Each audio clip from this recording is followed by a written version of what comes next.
চার বন্ধু Liam, will, James এবং মাইক একটি বারে পার্টি করছিলেন। ওটোর কিছু স্ন্যাক্স আনতে রান্নাঘরে যায়। যখন সে ফিরে আসবে, লিয়াম মারা গেছে। ওটোর তাৎক্ষণিকভাবে গোয়ান্দো মেহুলকে কল করে। মেহুল তিনজনকে জিজ্ঞাসা করেছেন যিনি লিয়ামকে হত্যা করেছিলেন এবং তিনটি একে অপরের দিকে ইঙ্গিত করেছিলেন। তারপরে মেহুল একের পর এক ত্রয়ী জিজ্ঞাসা করলেন, হত্যার সময় তারা কি করছিল।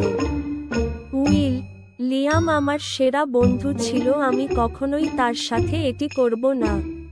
জেমস, আমি মদ্যপান করছিলাম এবং জানালার বাইরে খুঁজছিলাম। আমি কিছুই দেখিনি। মাইক, আমি আমার স্ত্রীর সাথে ডেকেছিলাম। তিনজনের কথা শুনে আপনি কি অনুমান করতে পারেন যে খুনি কে?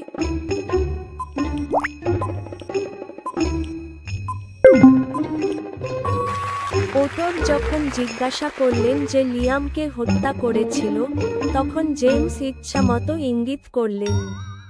কিন্তু পরে তিনি বলেছিলেন যে তিনি কিছুই দেখেননি। সে মিথ্যা বলছিল।